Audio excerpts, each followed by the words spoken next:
Γεια σας, καλώς ήρθατε στο κανάλι μου. Πάμε σήμερα να φτιάξουμε μια τυροπιτούλα λίγο ιδιαίτερη. Ένα φύλλο κάτω, ένα φύλλο πάνω και γέμιση. Είναι πολύ εύκολη, θυμίζει πολύ κουρού και είναι πεντανόστιμη. Μην ξεχνάτε να κάνετε κοινοποίηση στα βίντεό μου, να κάνετε γραφούλα στο κανάλι μου. Οτιδήποτε χρειάζεστε μπορείτε να έρθετε στις ομάδες μας Μαγειρικές Απολαύσεις και Γιώργος Ζόλης Μαγειρικές Απολαύσεις. Γράψτε μου ένα σχόλιο από που με βλέπετε ή αφήστε μου μια καρδούλα και τώρα πάμε να σας δείξω την εκτέλεση και τα υλικά. Σε ένα μπολ θα βάλουμε μία κούπα γάλα ή 250 γραμμάρια, 2 συσκευασίες γιαούρτι ή 400 γραμμάρια, ό,τι γιαούρτι έχετε στο σπίτι, μία κούπα ή 230 γραμμάρια ανάμεικτο σπορέλαιο και ελαιόλαδο. Μπορείτε να βάλετε μόνο ελαιόλαδο ή μόνο σπορέλαιο, ανάλογα τα γούστα σας και τι θέλετε. Δίνει πιο ωραίο αποτέλεσμα όμως η μίξη. Ανακατεύουμε. Θα βάλουμε πιπέρι, αλάτι.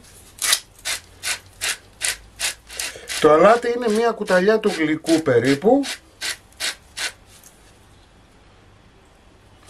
Ανακατεύουμε. Θα χρησιμοποιήσουμε 20 γραμμάρια baking powder ή 2 κουταλιές γεμάτες του γλυκού.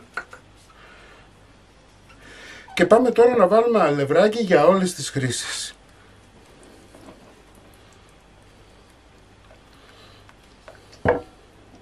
Θέλουμε μία ζύμη η οποία δεν θα κολλάει στα χέρια μας. Στην αρχή λίγο με μία σπάτουλα. Το αλεύρι πάντα το βάζουμε σταδιακά. 7 κούπες αλεύρι, 1050 γραμμάρια, δηλαδή 1 κιλό και κάτι ακόμα.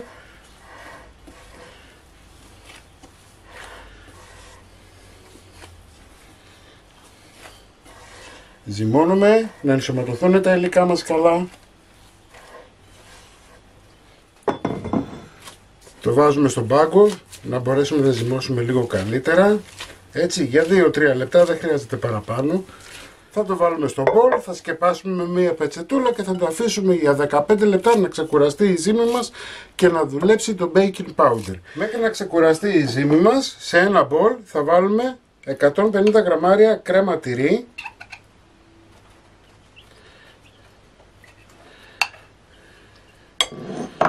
200 γραμμάρια κρέμα γάλακτος, μπορείτε να βάλετε και γάλα ή εβαπορέ.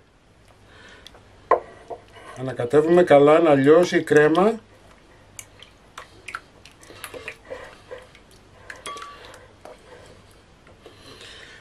Θα ρίξουμε 500 γραμμάρια τυρί φέτα σε τρίμα. Θα ανακατέψουμε.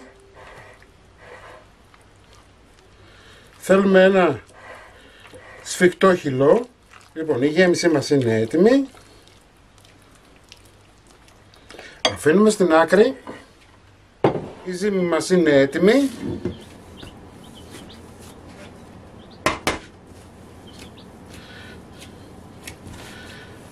Θα την χωρίσουμε στη μέση.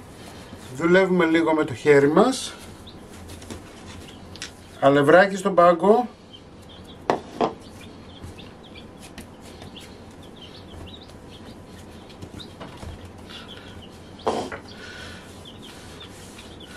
Ανοίγουμε φύλλο.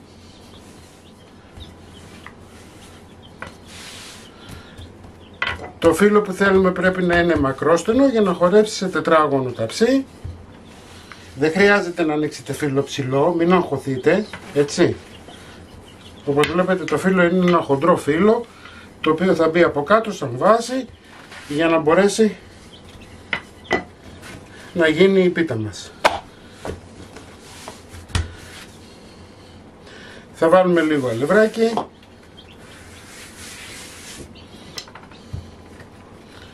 Θα το μαζέψουμε.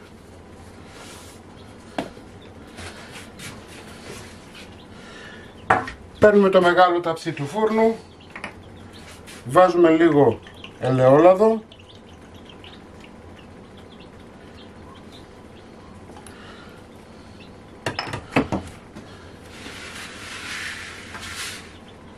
Θα απλώσουμε το φύλλο μας.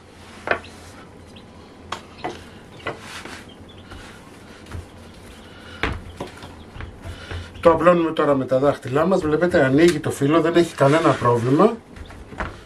Ανακατεύουμε λίγο τη γέμισή μας.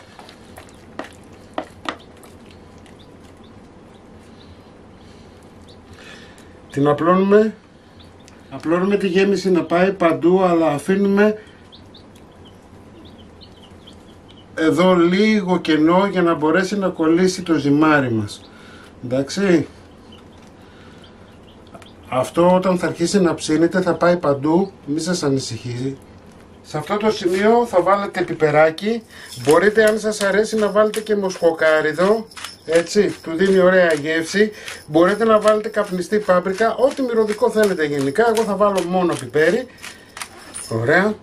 Αφήνουμε στην άκρη. Βάζουμε λίγο αλεύρι στον πάγκο μας. Μη σας φοβίζει ο πλάστης, αν θα δείτε, βλέπετε, ανοίγει και μόνο και με τα δάχτυλά σας. Απλά εγώ το ανοίγω με τον πλάστη για πιο γρήγορα. Λοιπόν, θα βάλουμε λίγο αλευράκι τώρα στο ζυμάρι μας για να μπορέσουμε να το πάρουμε με τον πλάστη.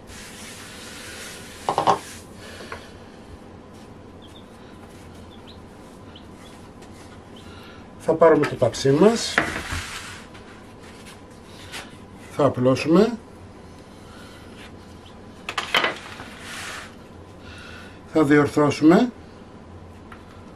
Θα πιέσουμε με τα δάχτυλά μας να κολλήσουν τα ζυμάρια μεταξύ τους, γιατί δεν θέλουμε να μας χυθεί η γέμιση. Και αυτό που έχετε τώρα να κάνετε είναι να μαζέψετε το ζυμαράκι σας λίγο από την πάνω μεριά. Αυτό. Μαζεύουμε. Δημιουργούμε δηλαδή, με λίγα λόγια, μία φωλιά για να μην σας βγει η γέμιση έξω.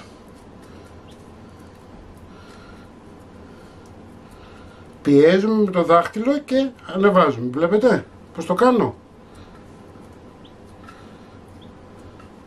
Πιέζω με το δάχτυλο και μαζεύω. Ανάψτε το φούρνο σας σε 180 βαθμούς αντιστάσεις πάνω κάτω. Λοιπόν, με ένα χάρακα, με οτιδήποτε, ακόμα και με τα δάχτυλά σας μπορείτε. Θα πιέσετε, δεν θα πληγώσετε όμως.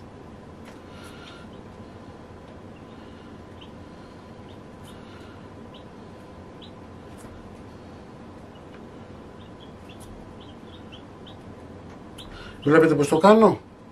Απλά του δίνω σχήμα.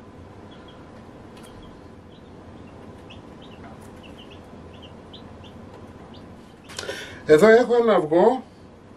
Θα βάλω ένα σφινάκι νερό μέσα. Θα χτυπήσω.